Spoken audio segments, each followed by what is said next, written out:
আপনার ভালো দেখতে পারেন এরকম বহু লোক আছে না?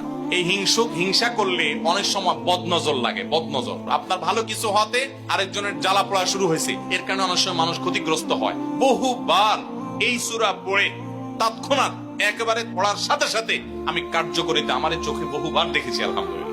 নবী সাল্লাল্লাহু আলাইহি ওয়াসাল্লাম এক সাহাবীকে বলেছেন, তুমি কি জানো আজকে রাতে যে দুইটা সূরা আমার প্রতি নাজিল হয়েছে, যে আয়াতগুলো নাজিল হয়েছে, এইরকম আয়াত কোরআনে আরেকটা নাজিল হয় নাই। আমার বাসা বাচ্চার কোনো অসুবিধা হলে মাঝে মধ্যে আমার মিসেস বলতেন যে একটু দোয়া পড়ে খুদাও তো। আমি আমার মিসেসকে সাথে সাথে বলি, কেন, তুমি দিলে কি সমস্যা? অনেক সময় বাচ্চাকে নিয়ে আসেন, হুজুর একটু তাকে দোয়া পড়ে ফু দিয়ে দেন, একটু পানি পড়ে দেন। আমরা কি দোয়া পড়ি আজকে সেটা আমি আপনাদের সামনে ফ্ল্যাশ করে দিলাম, জানিয়ে দিলাম। আপনার যদি কোনো বিপদ হয়, আজকে অনেক ভাই প্রশ্নে লিখেছেন, অনেক সময় মানুষ বলে, ভাই আমার বাচ্চাটার এই সমস্যা, আমার ওই ওয়াইফের এই সমস্যা, আমার স্বামীর এই সমস্যা, আমার এই সমস্যা, আমরা আল্লাহর কাছে আশ্রয় চাইতে জানি না। আজকে শিখে যান, এই দুইটা সূরা নাজিল হওয়ার যে প্রেক্ষাপট, সেই ঘটনা শুনলে আমাদের ঈমান আরো বেড়ে যাবে ইনশাআল্লাহ।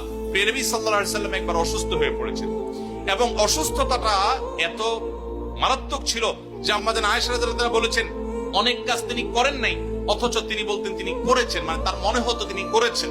আবার অনেক কাজ তিনি করেছেন তিনি ভুলে যেতেন, মানে এরকম একটা অবস্থা তার তৈরি হয়েছে যে স্বাভাবিক না অস্বাভাবিক, আমাদের অনেকের হয়। তখন নবী সাল্লাল্লাহু আলাইহি ওয়াসাল্লাম বিভিন্ন তখনকার যে চিকিৎসক ছিল তাদের সহযোগিতা নিয়েছেন, বিভিন্ন ট্রিটমেন্ট করেছেন, কিন্তু কোনোভাবে কোনো কাজ হচ্ছিল না। আল্লাহ রাব্বুল আলামিন তার নবী সাল্লাল্লাহু আলাইহি ওয়াসাল্লামের চিকিৎসার জন্য দুইজন ফেরেশতা পাঠিয়েছেন। তাদের একজন ফেরেশতা নবী সাল্লাল্লাহু আলাইহি ওয়াসাল্লাম স্বপ্নে দেখছেন যে একজন ফেরেশতা তার মাথার কাছে এসে দাঁড়িয়েছে নবী সাল্লাল্লাহু আলাইহি ওয়াসাল্লামের, আরেকজন ফেরেশতা নবী করিম সাল্লাল্লাহু আলাইহি ওয়াসাল্লামের পায়ের কাছে এসে দাঁড়িয়েছে। মাথার কাছে যে ফেরেশতা দাঁড়িয়েছেন, ওই ফেরেশতা পায়ের কাছে থাকা ফেরেশতাকে জিজ্ঞাসা করছিলেন যে এই লোকটার কি হয়েছে, অর্থাৎ নবী সাল্লাল্লাহু আলাইহি ওয়াসাল্লামের কি হয়েছে।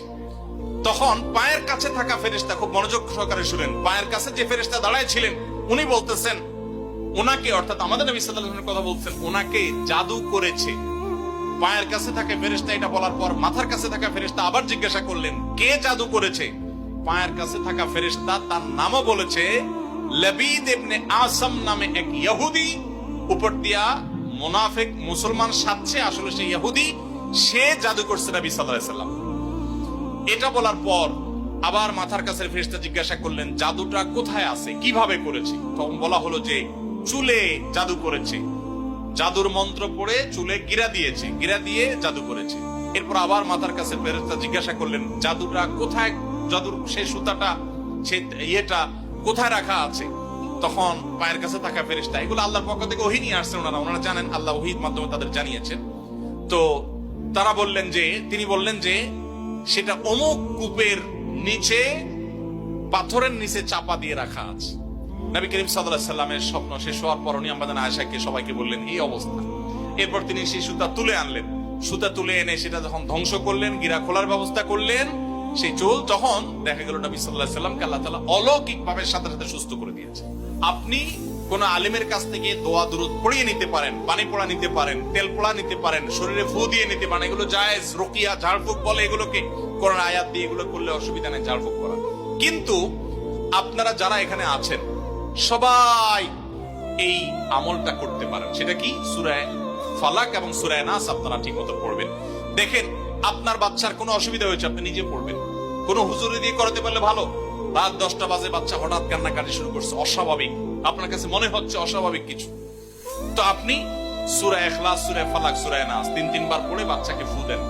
যদি আল্লাহর প্রতি ইয়াকিন থাকে আপনার, আল্লাহর শপথ করে বলছি, আমি নিজে আমার জীবনে বহুবার এই 3 সূরা পড়ে তৎক্ষণাৎ একেবারে পড়ার সাথে সাথে আমি কার্যকরিতা আমার চোখে বহুবার দেখেছি, আলহামদুলিল্লাহ। অতএব আপনি যদি ইয়াকিনের সাথে সূরা ফালাক, সূরা নাস, বিশেষ করে এই দুইটা সূরা আর সূরা ইখলাস সহ পড়তে পারলে আরো ভালো, তিনটা সূরা যদি আপনি পড়ে বাচ্চাকে ফু দেন, নিজের শরীরে ফু দেন। নবী করিম সাল্লাল্লাহু আলাইহি ওয়াসাল্লাম সূরা ফালাক, সূরা নাস এই দুইটা সূরা পড়ে নিজের শরীরে প্রায় ফু দিতেন, আমাদের আয়েশা রাদিয়াল্লাহু আনহা বর্ণনা করেছেন। এই জন্য এই দুইটা সূরা আমাদের পড়া উচিত।